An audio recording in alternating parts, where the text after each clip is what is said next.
So hello friends, we'll be continuing with the actuators. In last lecture we started with the actuators and we have seen what is the definition of actuator and how we classify the actuators into different categories on the basis of its working principle and on the basis of the motion.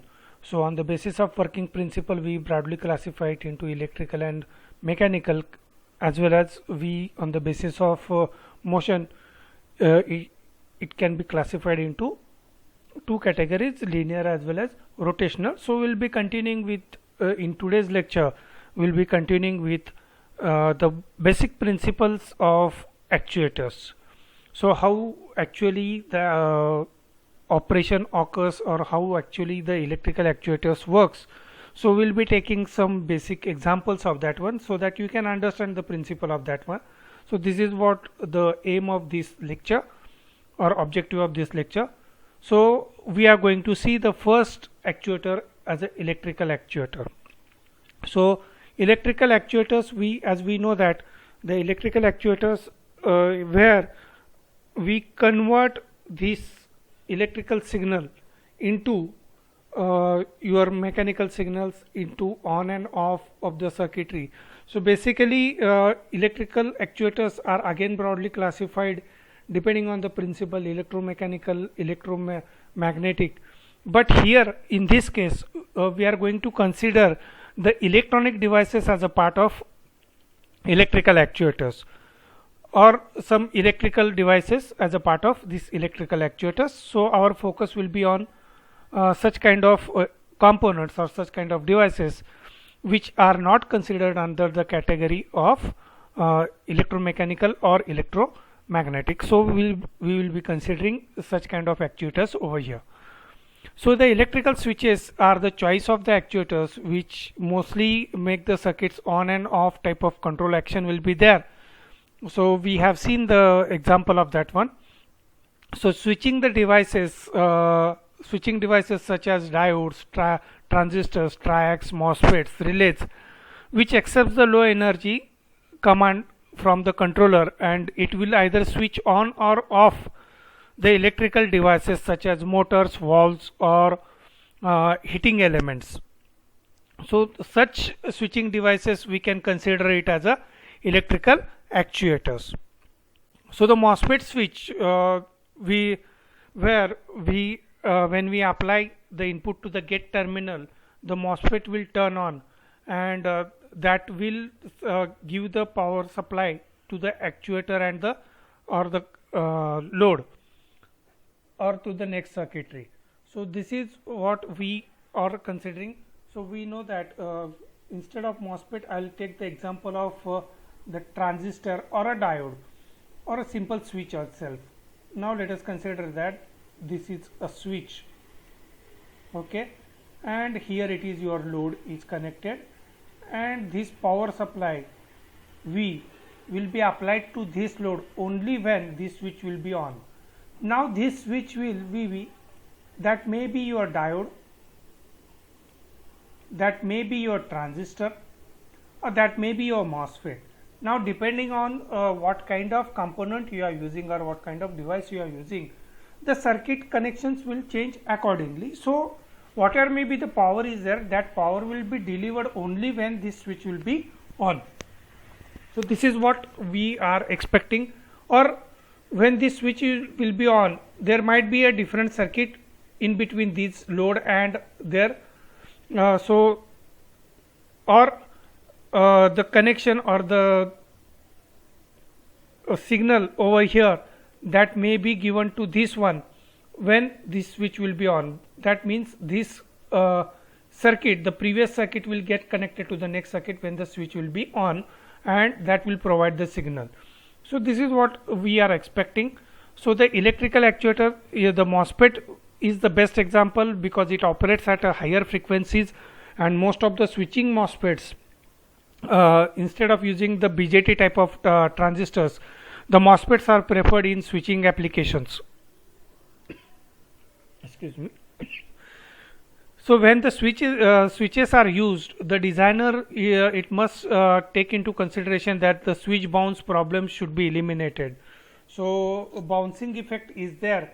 That means whenever the switch is on, so when it will turn off, on to off, so this is on, off, and this is on.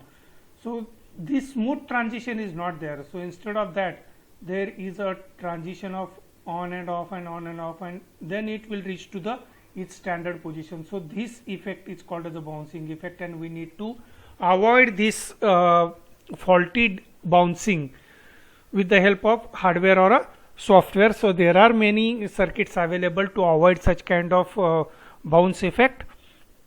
So with the help of hardware as well as software, we can avoid such kind of bouncing effects.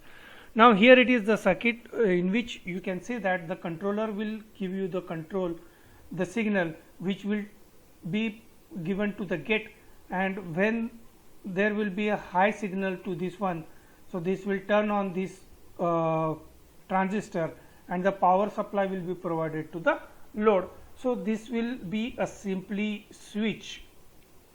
This transistor will act as a simple switch when there is a signal from the controller. So this is the working principle of your simple MOSFET as a switch or transistor as a switch. So you can use this transistor as a switch to provide the power supply to the load depending on the controlled action. So this is the auxiliary signal you are applying. So here it is the auxiliary signal you are applying, then and then only this energy will be transferred to the load. So this is what we can consider it as a electrical actuator. Okay.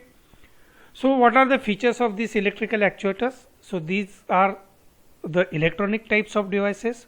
It consumes low power and it operates at very high frequency. So these are the advantages of such kind of electrical actuators. Okay. Now next actuator is the relay. So relay is the circuit which works on an electromagnetic principle. So whenever the coil gets energized, it will energize the next circuit accordingly. Now you can see that there are the electrically operated switches used in a control circuit together with a component such as transistor and a diode. We have seen the concept how we can connect a relay so to the transistor, if it is a BJT type of transistor or any kind of transistor. So let us consider that this is the transistor. Here you are connecting the energizing coil, and to that you are connecting your relay. So this is no connection or normally closed connection, and when the coil gets energized, this part will get attracted towards this one because of magnetic effect generated in this coil. Okay. So this is what the principle used for the electrical relays. So it is employed to the switch current is on in one circuit or it is off in other circuit. So initially it is on in the previous circuit. So you can see that. So when the coil is not energized, this circuit is in on condition, and when the coil is energized, the next circuit is in on condition. So it will make off the previous one and make on the next one, or the reverse case. So when there is a flow of current into the circuit, the coil gets energized to the to switch the alternative terminal, and when it de-energized, that means there is no current through the coil, the switch is back to its original position or initial terminal. So the initial, here you can see that when the switch is on, now this coil, this is the common terminal, gets attracted towards the NO, that is normally open terminal, and when it is off, it is connected to the NC. So because of magnetic effect, this coil or this common terminal gets attracted towards the NO terminal, and when it is off, it is get back connected to the normally closed terminal. Okay. Now this is how exactly the relay is working. Okay. The next circuit you can see that as I told you, it will turn on the circuit and it will make other circuit off, or when it is de-energized it will make the previous circuit on and other circuit off. So how we can achieve this, you can see over here. Now when the switch is on, when you close this button, what will happen? This circuit will be on and this lamp B will be turned on, and when it is not the switch is not pressed, it is connected to the NC and lamp A will be connected. So lamp A will be on when the coil is de-energized and lamp B will be on when the coil is energized. So this is how the relay actuates the next circuits. It will actuate the next circuits. So the relay is a electrical actuator which can be used for various applications in controlling circuits. Okay.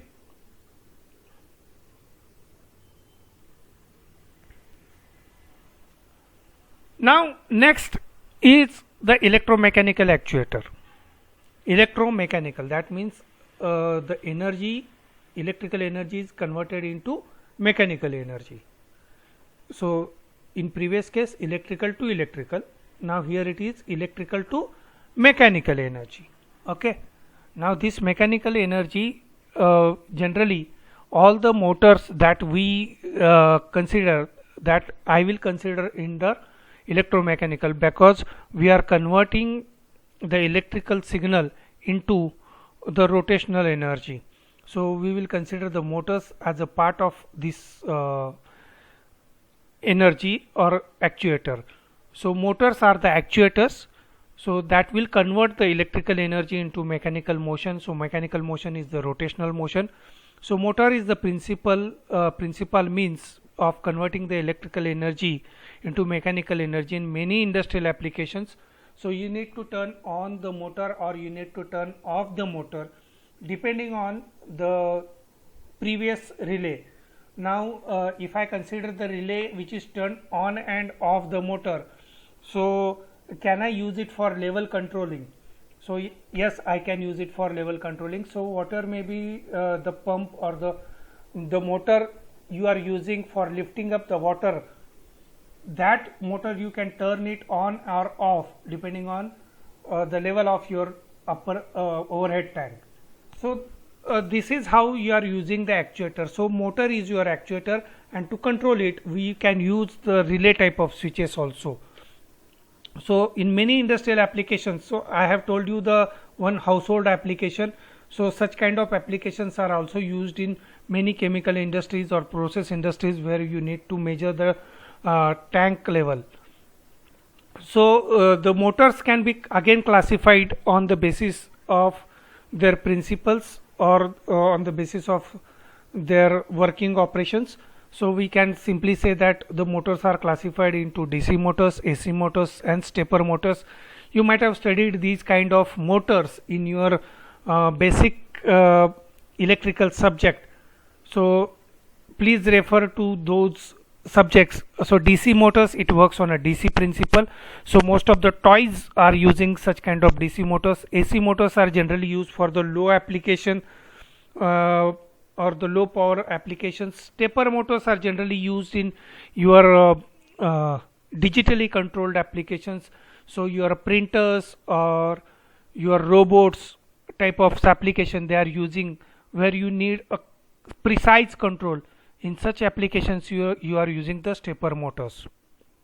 So we will see the brief applications or the brief workings of this kind of motors. So DC motor operates on a DC voltage, and varying voltage can be easily control the speed. So we can vary the voltage and we can easily control the speed of that motor. So this is how you are controlling the DC motor. So I need not tell you. So what is the disadvantage of DC motor? You require the brushes. So these are the motors which are widely used, from thousands of horsepower motors, ranging from thousands of horsepower motors used in rolling mills to fractional horsepower motors used in automobiles, starter motors, fan motors, windshield motors, or wiper motors. So the wiper motor, you know that whenever there is a rain and you are driving the car or your automobile, so your wiper wipes out the water on your glass. So that uses such kind of DC motors, and this is operated on this principle. So however, it is costly here and it needs the DC supply, as well as the maintenance is more as compared to AC motors. Why? Because it has the brush. Now the brushless DC motors are also there, but generally it contains brushes, so you need to change these brushes regularly. So if you want to control, or if you want to control the power supply of that one. So governing equation of the DC motor is given as T is equal to, that is the torque is given by J d omega dt plus TL plus T loss. So J is the inertia, then TL is the and TL is the loss in that inertia caused because of torque. So the total torque will be given by J d omega dt plus TL plus T loss, that will be the total. So simply I can say that if I ignore this TL and T loss, then I can say that T is equal to J d omega by dt. So the torque is proportional to the inertia. So alternating current motors, that is AC motors, are most popular because they use the standard AC supply and does not require any commutator and brushes that are used in DC motors. So it is cost effective and it requires less maintenance also. So AC motors are again classified into induction motors, synchronous motors, and universal motors according to their physical constructions. So the induction motor is the simplest one, rugged one, and the maintenance free motor, where the three-phase induction motor, for example, for three-phase induction motor is used in large horsepower applications such as the pump drives, steel mill drives, hose drives, or vehicle drives. So whenever you want to drive, or whenever you want high torque, the induction motors are preferred. A single phase induction motor is widely used in household applications.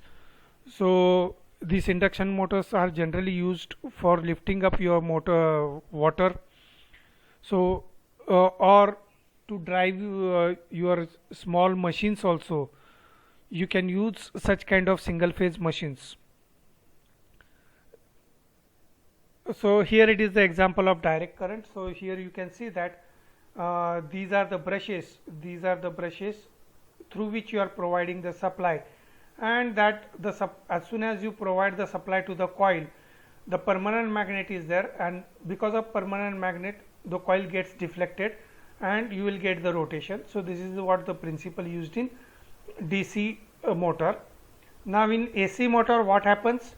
So this is the three-phase AC motor, induction motor. You can see that A, B, C, the three coils are there, and the three coils are connected to the three phases, and when the field is changing, obviously your rotor will also get rotate, because the stator coil is also changing. Now you can see that the current is changing, and accordingly the magnetic field will change, and that magnetic field will cause the torque to rotate the rotor, and the rotor will rotate in this direction, and you can see that one magnetic field is high at a time, and that will cause a magnetic force to be generated in a rotor, and it rotates the rotor, and this is how your electrical energy gets converted into rotational energy. Okay. So the synchronous motors, most of the time such kind of synchronous motors are generally used in your voltage stabilizers. So these synchronous motors are used for low cost or low power applications also. So depending on where you want to synchronize the output, so where you want to control the output, these synchronous motors are generally preferred. So the synchronous motor rotates at a synchronous speed. It is also used in an application that requires the synchronous operations. So the best example that I have given you, the voltage stabilizer. So the universal motors that operates either on AC or DC supply, it is normally used in a fractional horsepower applications. Okay, so wherever the low power applications are there, at that time generally universal motors you can prefer. DC universal motor has the highest horsepower per pound ratio but relatively short operating life. So even though the horsepower is high but operating life is less. So DC universal motors you can use wherever you require a high horsepower but its operating life is less. Now the most important motor is the stepper motor. The most important motor is a stepper motor. It is also called as an incremental positioning device. Why? Because it moves in a particular angle. It moves in a particular angle, or we can call it as a step. So that angle we can control, or that step we can control. Okay, that step we can control, and actually that step depends upon the angle you are feeding it to the signal.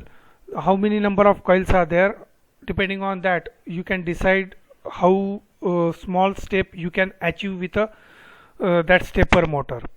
So what will happen, it moves one step at a time for each pulse command input and are used widely in industrial control applications. So the best example I have given you is your printer, the printer you are using. So if you have seen the dot matrix printer, so you can see it openly.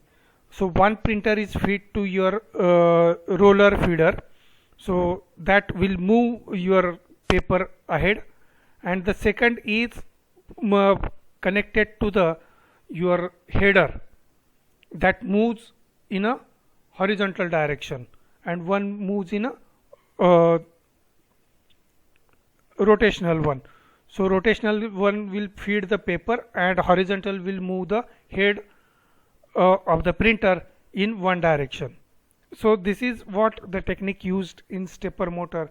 So you can use such kind of applications. So you can find such kind of stepper motors in various applications. You open any digitally controlled device, and if it contains the motor, most probably the stepper motor you will find it there. So it is square in nature, so you can find it is square in nature. So most of the motors are round in nature, but generally stepper motor you can find it square in nature.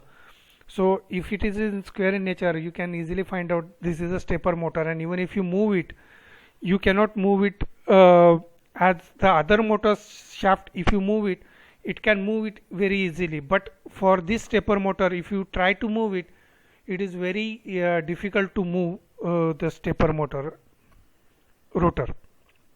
So with the rapid progress in low cost and high frequency solid state devices, it has found the increased applications. So let us try to understand how the stepper motor works. A simplified unified stepper motor in which a winding 1 and winding 2 are connected to the stator pole. So we can see the diagram over here. So the rotor is a permanent magnet with a 6 poles resulting into a degree of 30 angle. Okay, so 6 poles are there and it contains a degree of 30 angle.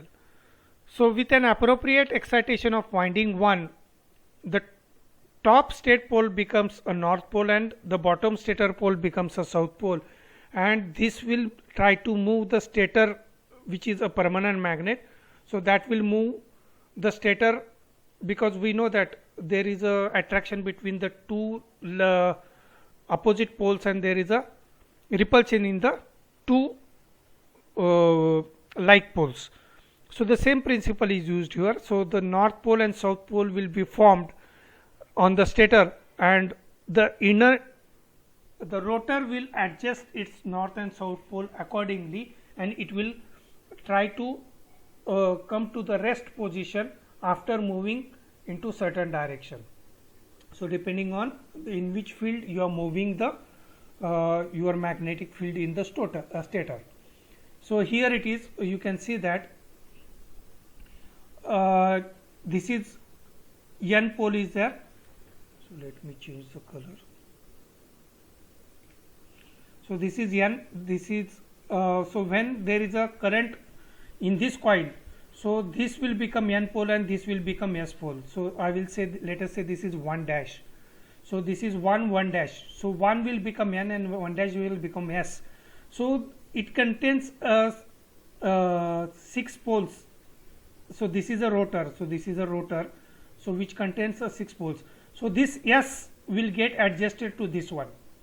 And when it will move to the next one, so this will become north and this will become a south.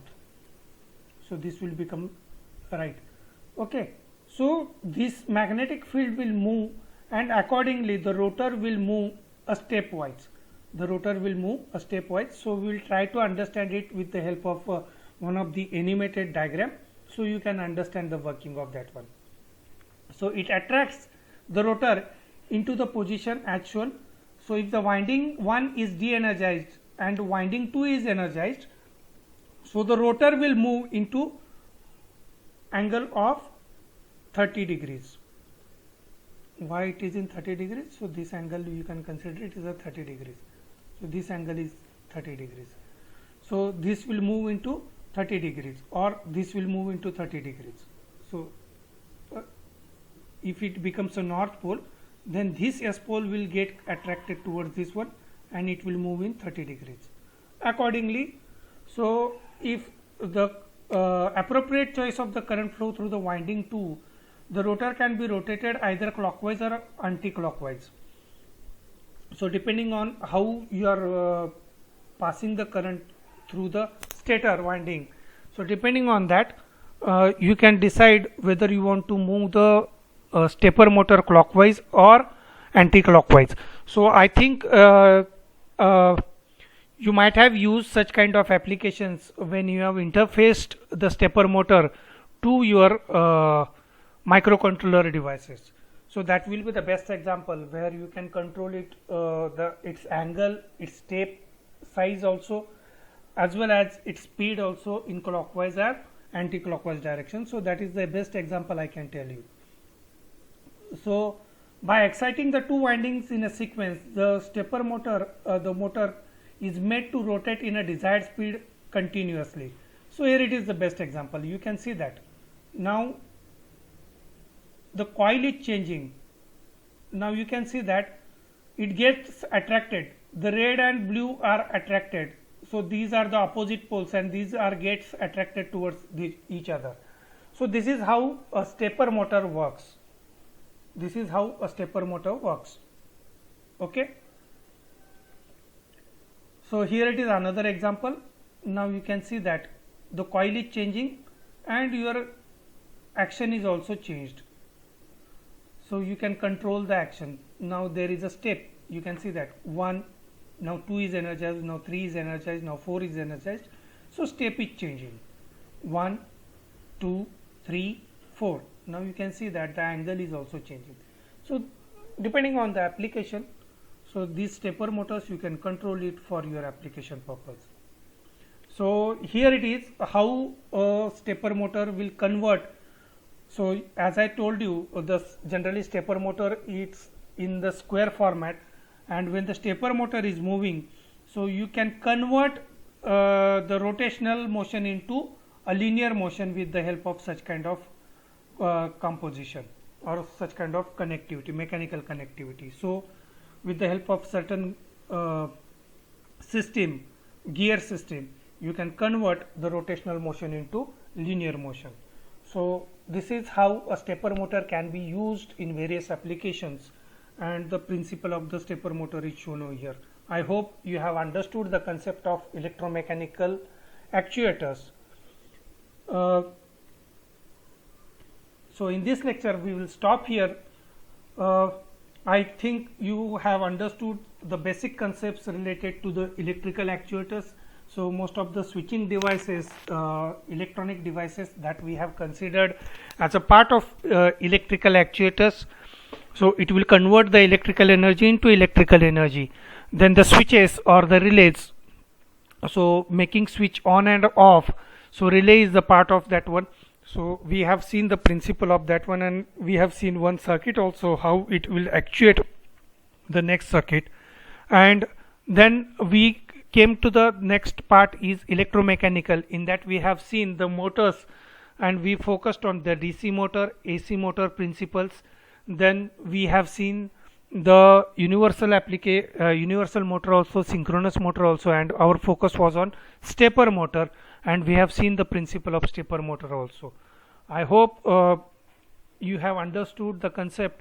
You can visit the my YouTube channel Tech Fundas, and you can subscribe it, and as well as you can put the questions or queries, so that I can put the answers, or I can answer your queries accordingly. So thank you very much for patience listening.